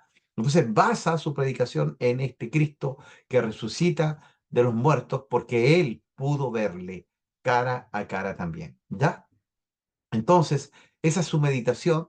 Hasta tal punto dice que es preciso estar muy atentos para descubrir bajo su pluma ecos directos de la enseñanza de Jesús. Es decir, aquí está diciendo, ¿no es cierto?, que también probablemente en esta búsqueda profunda e íntima con el Señor, con este Cristo que se le apareció, también recibió enseñanzas directas del mismo Señor Jesucristo. Ya se dan ciertamente estos ecos, pero en su conjunto Pablo se muestra más preocupado de señalar cómo hay que vivir en Cristo, ¿ya? Entonces, no se complica tampoco mucho, ¿no es cierto?, sino que dice, bueno, la vida cristiana es, ¿no es cierto?, tener a Cristo como el centro, vestidos de Cristo, ¿no es cierto?, revestidos del Señor, ¿ya? Entonces, dice que recordar el relato de los orígenes. ¿Ya? Es decir, le da más valor, ¿no es cierto?, a vivir esta vida, ¿no es cierto?, en Cristo, más que recordar el relato de los orígenes, de dónde viene Cristo. No, vivan a Cristo, conozcan a Cristo, ya prediquen a Cristo. De todas formas, dice, incluso cuando subraya el carácter específico de su misión, que él, que ha sido proclamado por todos los apóstoles, y a pesar de los riesgos que encerraba de ser mal interpretada su actitud, no vacila en dirigirse a Jerusalén para que se pusiera de manifiesto la solidaridad apostólica. Entonces, él que predica a este Cristo, a esta cruz, ¿no es cierto?, a los gentiles, ¿verdad? No tiene temor de ir también, ¿no es cierto?, a Jerusalén. ¿Para qué? Para que confrontar primero, ¿no es cierto?, a los apóstoles que estaban teniendo un doble estándar, ¿verdad?, cuando estaban los judaizantes, pero también para solicitar, ¿no es cierto?, este concilio también para poder ver qué es lo que se le iba a pedir a los gentiles con respecto, ¿no es cierto?, a lo que los judaizantes iban enseñando y en lo cual él no estaba de acuerdo, ¿ya? Entonces, ahí vimos todo lo que tiene que ver con el apóstol, ¿ya? Ahora vamos a ver al rabino, ¿ya? Porque mire, dentro del apóstol Pablo estaba el apóstol, estaba el rabino, que fue forjado a los pies de Gamaliel, y también tenemos al Pablo, ¿no es cierto?, que tenía un rasgo, ¿no es cierto?, de helenismo o, ¿no es cierto?, de la cultura griega. Dice, por su origen y formación, Pablo pertenece a dos mundos culturales totalmente diferentes o distintos, ¿ya? Porque los judíos, recuerden ustedes que eran los únicos que eran monoteístas. Al Señor tu Dios adorarás, ¿verdad? No había otro Dios, solo un Dios. En cambio, los griegos tenían muchos dioses, aunque buscaban en el hombre la perfección, pero sabían, ¿no es cierto? Y por eso inventaban estos semidioses, ya que eran mitad hombre, mitad Dios, ya buscando, ¿no es cierto?, esa perfección en la mitología griega. Entonces, qué tremendo es cómo el apóstol Pablo logra unir estos dos mundos en su vida, ¿no es cierto?, extrayendo quizás lo mejor de cada uno de ellos para, ¿no es cierto?, presentar, ¿no es cierto?, este evangelio poderoso, este evangelio que transforma vida, ¿ya? Y eh, tomando, ¿no es cierto?, tanto de esto judío como de esto también griego, ¿ya? No renegó de ninguno de ellos, ni de su formación judía, ni de su formación griega, sino que fecundó una cultura con la otra, ¿ya? Muchos de sus ejemplos, ¿no es cierto?, de la carrera, del soldado, son tomados, ¿no es cierto?, de la cultura griega y de los eventos, ¿no es cierto?, que hacían en las Olimpiadas, ¿ya? En su lectura de las Escrituras se inspiró en los métodos que había aprendido a los pies de Gamaliel. Es decir, tenía, ¿no es cierto?, toda una formación judía, pero no con ello, ¿no es cierto?, se limitó a los judíos, sino que también, ¿no es cierto?, pudo tomar ejemplos, ¿no es cierto?, de los griegos y también de los romanos. Recuerde usted en Efesios cuando dice, tomad toda la armadura de Dios, ¿no es cierto?, el ceñido, los lomos con la verdad, el yelmo, la coraza, que era una armadura no judía, era una armadura, ¿no es cierto?, romana, ¿ya? Entonces, pudo tomar de ambos mundos, ¿no es cierto?, para poder hacer que el evangelio fuera un evangelio práctico, ¿ya? Entonces, se inspiró en estos métodos, ¿no es cierto?, a los pies del maestro, ¿no es cierto?, o del rabí Gamaliel. Luego puso, dice, su ciencia exegética, exégesis, ¿no es cierto?, es interpretar la escritura, ¿no es cierto?, para tal como fue escrita en su inicio. La hermenéutica es traer esa exégesis, esa interpretación al siglo XXI, pero la exégesis nos enseña, ¿no es cierto?, qué dice el pasaje en ese tiempo y para quién fue escrito en ese tiempo. Entonces, lo que hace, ¿no es cierto?, el apóstol acá, ¿no es cierto?, es que usa, ¿no es cierto?, esta exégesis al servicio de Cristo. Entonces, él toma todo lo que fue forjado a los pies de Gamaliel y lo trae, ¿no es cierto?, y dice, bueno, ¿cómo Cristo cumple estas profecías? ¿Cómo Cristo, ¿no es cierto?, realmente, ¿verdad?, es este Mesías que nosotros esperábamos, ¿ya? Entonces, esa exégesis la pone al servicio de Cristo, porque después Él forma, ¿no es cierto?, la iglesia y después pone cimientos a esta iglesia, ya cuya presencia, dice, secreta, descubre a lo largo de toda la historia de Israel, ya la proclamación de que Cristo murió y resucitó según las Escrituras, es decir, él busca en el Antiguo Testamento y dice, bueno, según las Escrituras, él tenía que morir y tenía que resucitar. ¿Ya? Se convierte, dice, en la clave de interpretación que le permite leer sin velo alguno el Antiguo Testamento. ¿Ya? Con la luz del Espíritu Santo, ¿no es cierto? Él puede tomar el Antiguo Testamento y poder mostrar que Cristo era ese Mesías que cumplía todo lo que señalaba, ¿no es cierto?, la ley o el Antiguo Testamento. Ahora vamos con este hombre griego, ya el rabino, el maestro de formación judía, pero también este griego que nace en Tarso. Bueno, griego dice con los griegos, Pablo partió en Atenas de la veneración al Dios desconocido para intentar llegar al Dios Jesucristo, ¿ya? Al Dios de Jesucristo, que en realidad dice al Dios Jesucristo, Jesucristo es Dios. O sea, él quería mostrar a Cristo, ¿ya? Y por eso toma, ¿no es cierto?, a este Dios desconocido que tenía, ¿no es cierto?, para decirles acá, yo tengo, ¿no es cierto?, a quien mostrarles quién es ese Dios. El fracaso de su apologética, ya las pretensiones de los corintios, demasiado orgulloso de su ciencia, le llevaron a pronunciar palabras muy duras contra la sabiduría de los hombres, ¿ya? Recuerde que él, la apologética es la defensa de la fe, ¿ya? Entonces, por eso él dice, ¿no es cierto?, que hay una sabiduría divina, pero también hay una sabiduría diabólica, ¿ya? Una sabiduría la sabiduría humana, la sabiduría que no viene de Dios, no es una buena sabiduría, ¿verdad? Como la que viene de parte de Dios.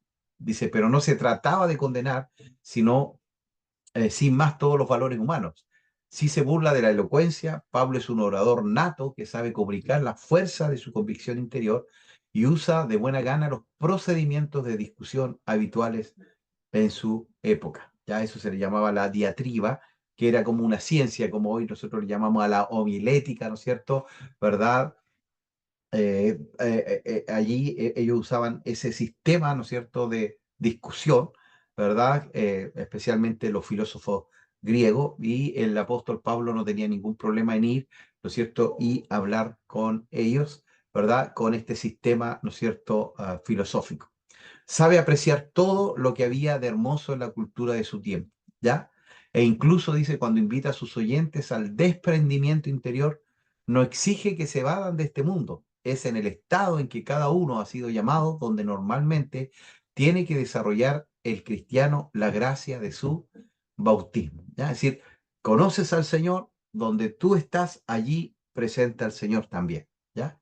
Es decir, no tienes que excavar, no tienes que ir a otro lugar, ¿no es cierto?, para poder cumplir, ¿verdad?, con el propósito de Dios, ¿ya? Entonces, eso también es importante, queridos hermanos, porque de pronto nosotros bien como iglesia, como que queremos sacar a la gente de su entorno, ¿ya? Y a mí me sorprendía porque una de las características de la secta es que sacan a la gente de su entorno, de su familia, de sus amigos, ¿verdad? Y no, la iglesia lo que tiene que hacer es que la persona que llega a Cristo tiene que ganar a su familia y a su entorno para Cristo, no salir de ese entorno, ¿ya? Entonces a veces también nosotros sacamos a la gente y nos olvidamos que ellos tienen que ser luz allí donde están. Ahora, es verdad que a veces hay que tener un tiempo, ¿no es cierto?, donde tiene que haber un proceso también de purificación, de limpieza, para poder enfrentar a veces, ¿no es cierto?, a estas tentaciones que ellos tenían. ¿Ya? Entonces tenemos a el apóstol, tenemos al rabino, tenemos al griego, ¿ya?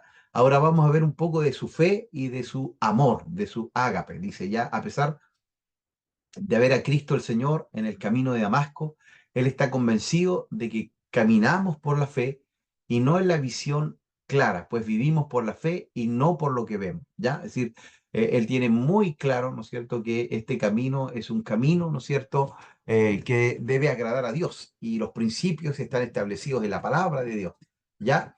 No es por lo que vemos con nuestros ojos, ¿no es cierto? Muchas cosas no las vemos o nunca las vamos a ver, pero tenemos que seguir caminando por fe, ¿ya? Favorecido, dice, con gracias místicas, Pablo desconfía de todo cuanto puede alentar la ilusión y proclama continuamente que lo único que cuenta en la vida es la gracia de Dios. Es decir, él hablaba en lengua más que cualquiera en ese tiempo, pero él hablaba de un orden, ¿cierto?, que se enseñara la palabra, que se predicara la palabra, que primero hablara uno, después hablar el otro, ¿verdad? ¿Para qué? Para que aquellos que no conocían pudieran entender el mensaje, ¿ya? Entonces, pero a pesar de todas esas dones que él tenía, ¿no es cierto?, él le daba valor, ¿no es cierto?, a la vida, ¿no es cierto?, de que es la gracia de Dios, ¿ya? Es decir, si yo hablase lenguas humanas y angélicas y no tengo amor, no sirve de nada, no valgo nada, nada soy, ¿verdad? Porque muchos le daban mucho valor, ¿no es cierto?, a estos características, ¿verdad? Y se olvidaban de que está el fruto y está el don. Es decir, el don tiene que estar acompañado también con el fruto del Espíritu, ¿ya? En su controversia con los judaizantes, esta secta que venía detrás agregando ciertos ritos y ceremonias, ¿verdad? El antiguo rabino tiene palabras muy duras contra la ley, ¿ya? Y es fácil de comprender, dice, el escándalo de los lectores judíos, ¿ya? Los judíos se enojaban porque Pablo, ¿no es cierto?, atacaba a estos judaizantes, porque en realidad lo que hacían era agregar muchas cosas, ¿no es cierto?, a la salvación que los gentiles no tenían por qué cumplir, ¿ya? Y es fácil, dice, de comprender el escándalo de los lectores judíos. Se necesitaría una larga exposición que explicase la tesis de la justificación por la fe y de la repulsa de las obras de la ley. Si nadie fue salvo por la ley, usted fallaba en una coma, en una tilde y era culpable de toda la ley. Entonces, somos salvos por fe y por esta fe en Cristo. La fe que exalta a Pablo no es una virtud teologal, entre otras, sino el todo de la vida cristiana. ¿Ya? Entonces, esta teología que él tenía, ¿no es cierto?, tiene que ver con esta fe salvadora, pero esta fe también que va creciendo y que va aumentando, ¿no es cierto?, con el devenir de los años en nuestra vida cotidiana, en nuestra vida cristiana. ¿Ya? Renuncia, dice, del hombre a sí mismo al haber sido arrebatado por el Espíritu que lo conduce al Señor Jesús, el dinamismo espiritual que abre a la iglesia, ¿no es cierto?, a las dimensiones de la ágape o del amor de Dios. Entonces, la fe y el amor eran muy importantes, ¿no es cierto?, dentro de la predicación del apóstol Pablo y deben ser también un pilar fundamental en este tiempo, querido hermano, en un tiempo donde el humanismo, ¿no es cierto?, el postmodernismo ha tratado de quitar la fe, ¿verdad?, de diluir la fe. Ya es importante que nosotros tengamos claridad, ¿no es cierto?, de que la vida cristiana debe y depende de esta fe, ¿no es cierto?, en nuestro Señor Jesucristo y también de este amor ágape, que es un amor incondicional, ¿verdad?, que hace feliz al otro, que busca el beneficio del otro y no el mío propio, ¿verdad?, para el crecimiento del cuerpo de Cristo, para el crecimiento de la iglesia. Entonces, para él son muy importante y nosotros también debiéramos hoy darle mucha importancia. Cuando hay un mundo individualista, ¿no es cierto?, competitivo, que trata de arrasar al otro para poder, no, si tú quieres ser el mejor, tienes que pisotear al otro. En cambio, Cristo le lava los pies a sus discípulos, le dice el que quiere ser primero debe ser el último, el que no es como un niño no entrará al reino de los cielos, ¿se da cuenta? Totalmente distinto a lo que enseña el mundo, son los principios que encontramos en la Escritura, en la palabra del Señor, ¿ya? Esperanza e edificación de la iglesia, ¿ya? Entonces tenemos el valor de la fe y del amor, pero también esta esperanza, ¿no es cierto? Bueno, si usted leyó, había un libro que se llamaba, se me fue el nombre, ¿verdad? Pero que hablaba de esto, que hablaba de que Pablo hablaba mucho de el amor, la fe y la esperanza, la medida de una iglesia. ¿Ya? Así se llamaba el libro, ¿ya? Ya la medida de una iglesia. ¿Cómo medimos una iglesia? Porque hoy, ¿no es cierto?, muchas veces nosotros medimos la iglesia. ¿Cómo la iglesia está creciendo? ¿Por números? No, no valían los números para Pablo. Ah, no, pero por estructura, no, tampoco valía la estructura. ¿Cómo medía el crecimiento del apóstol?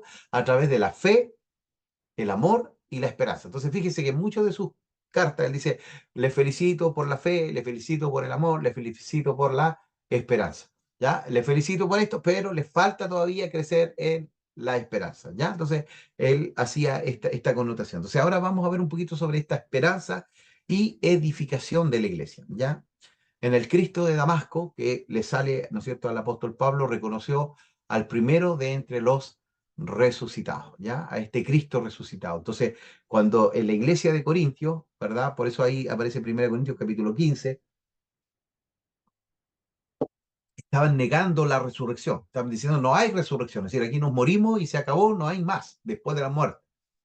Entonces Pablo dice, bueno, si es así, cerremos nuestra iglesia y vámonos para la casa, porque si no hay resurrección, en vano estamos creyendo? En vano estamos sirviendo. Si no hay nada después de esta vida, ¿para qué? ¿Ya? Entonces él pelea, ¿no es cierto? ¿Por qué? Porque él vio al Cristo resucitado, ¿ya? Al mismo, ¿no es cierto?, que él estaba siguiendo a estos cristianos, ¿verdad? Y que recuerde usted que el mismo Gamaliel le dice, Pablo, mira, todas las corrientes que se han levantado anteriormente, el líder, ¿no es cierto?, ha levantado una revolución y muere el líder y al tiempo desaparecen sus seguidores. Entonces le dice, ¿no será que estás peleando en contra de Dios? ¿Ya? Y él se encuentra realmente con el Cristo resucitado, con este Dios verdadero, y por eso su predicación es con respecto a esta, a la resurrección. ¿Ya? Dice, ¿cómo no iba a esperar el próximo regreso de su Señor? La esperanza, esa es la esperanza, ¿no es cierto? La fe es creer en el Señor Jesucristo, el amor es ir creciendo, ¿no es cierto?, en esta relación con Cristo y con nuestros hermanos. Por eso el amor ágape no es solamente vertical, sino que también es horizontal, ¿verdad?, hacia Dios y hacia nuestros hermanos. Pero también la esperanza es, bueno, estamos en este mundo, no somos entendidos muchas veces, a veces somos cuestionados, criticados o avergonzados, ¿verdad? Pero tenemos una esperanza, Él viene a buscar a su iglesia, la parousia, ¿no es cierto? Él vendrá en un abrir y cerrar de ojos, ¿verdad? Y vamos a irnos con Él. Entonces, esta esperanza, ¿verdad?, de la venida del Señor se avivaba en las veladas litúrgicas, en las que resonaba el canto de Maranata, Cristo viene, ¿ya? Entonces eso motivaba a la iglesia y mire, han pasado 2000 años y Cristo viene, ¿ya? Y hoy está más cerca que ayer. Entonces, no nos descuidemos, ¿no es cierto?, de esto, porque muchos dicen, no, ya, el Señor ya no vino, y lo tienen por tardanza, ¿ya? Entonces, esta esperanza de la venida del Señor se une también, ¿no es cierto?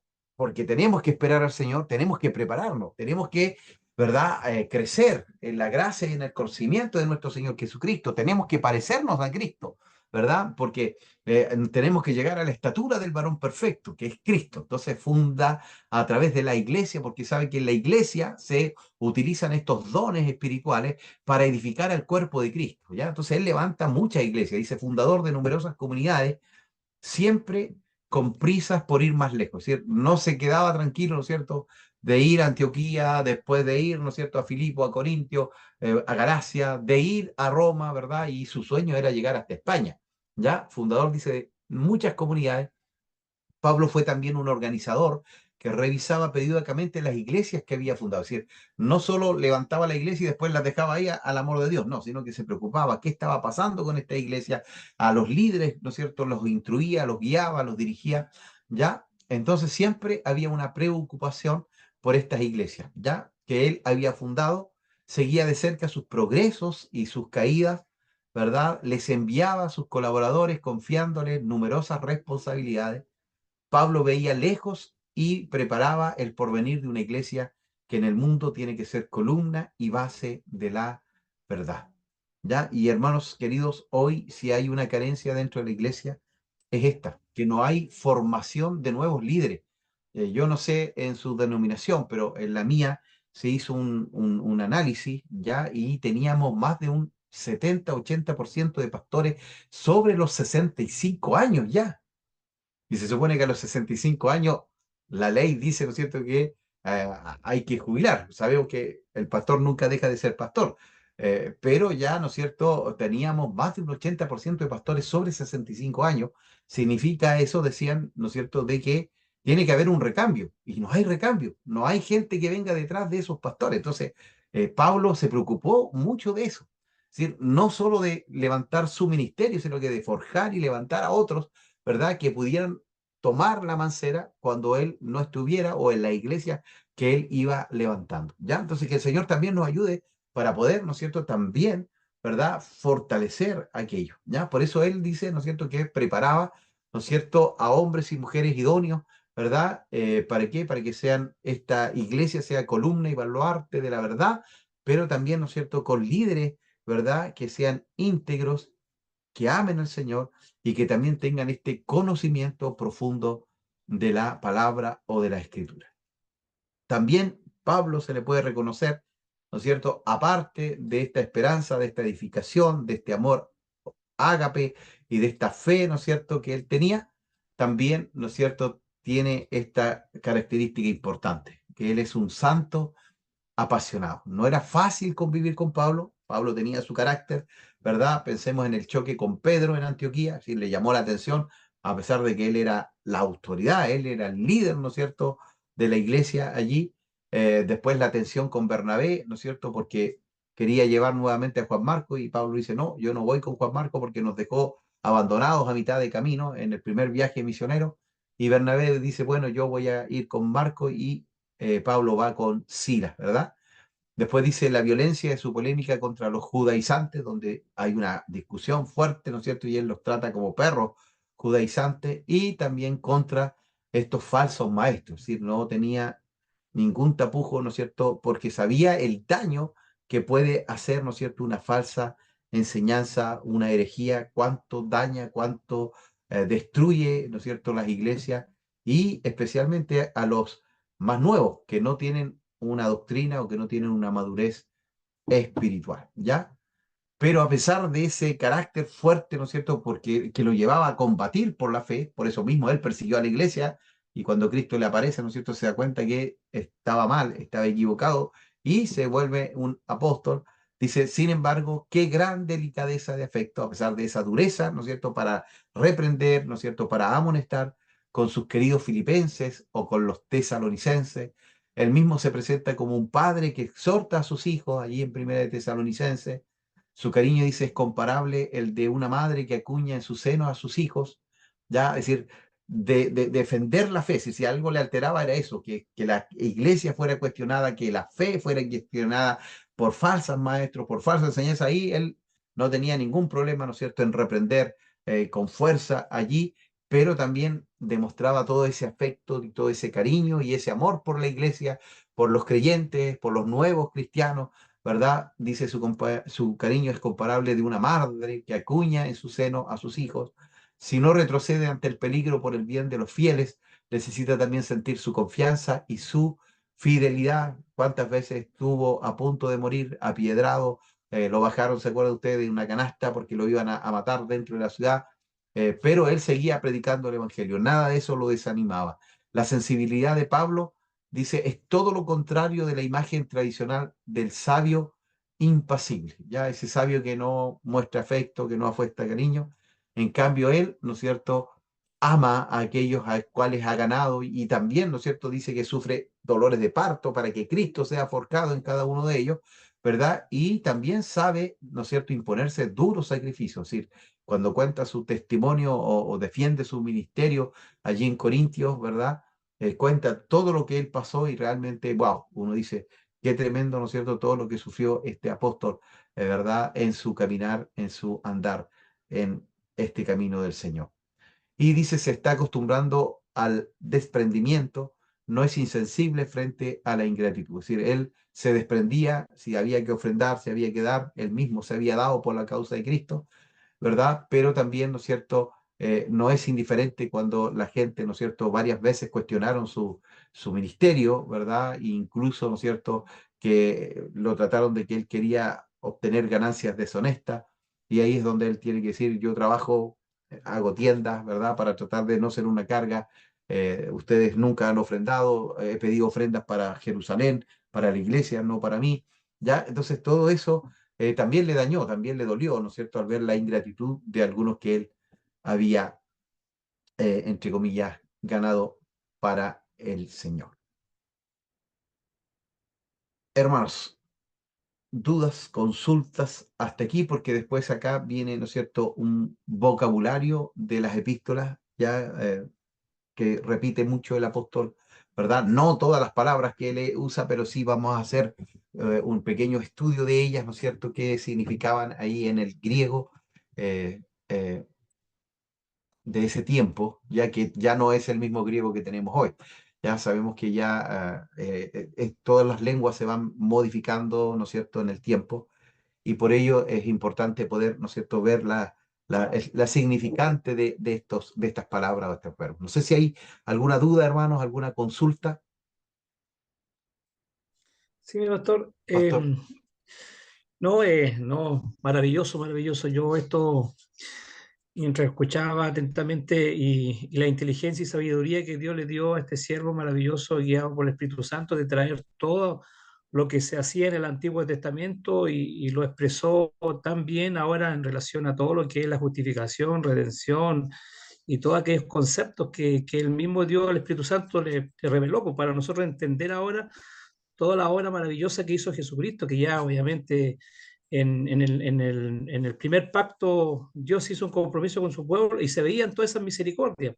Por eso que es maravilloso y estoy muy, muy contento por lo que el Señor nuevamente me está haciendo recordar nuevamente, ya que muchos años atrás había pasado esto, pero se me habían olvidado varias cositas que hoy día doy gracias al Señor que nuevamente vienen a mi corazón y me dan una alegría tremenda para poder también enseñarlo en la iglesia, porque cuando usted habló de la esperanza, habló del amor, cómo una iglesia tiene que moverse, esos son las bases que Pablo cimentó para que la iglesia de Jesucristo, el cuerpo de Cristo hoy día se mantuviera vigente más que nunca y maranata, porque Cristo viene y ahora sí que sí.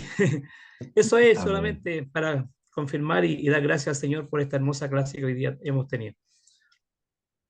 Amén. Gracias, Pastor Eliezer. ¿Alguien más quisiera hacer algún comentario, queridos hermanos? Hemos estado introduciéndolo harto, ¿no es cierto?, en la vida del apóstol y ahora vamos a ver, ¿no es cierto?, su lenguaje, qué es lo que él, ¿no es cierto?, cómo escribía. Hay muchas palabras que él repite, ¿no es cierto?, como estas mismas, la fe, el amor, la esperanza, ¿verdad? Los dones espirituales, ¿verdad? Los dones ministeriales. Y también los motivacionales, que también son escritos por el mismo apóstol, ¿ya? Recuerden que en Romanos aparecen los motivacionales, en Corintios los espirituales y en Efesios los ministeriales. Entonces, ahí nos damos cuenta, ¿no es cierto?, de que hay más dones, porque si hubiese querido dar una lista, hubiesen sido las tres listas iguales, pero no.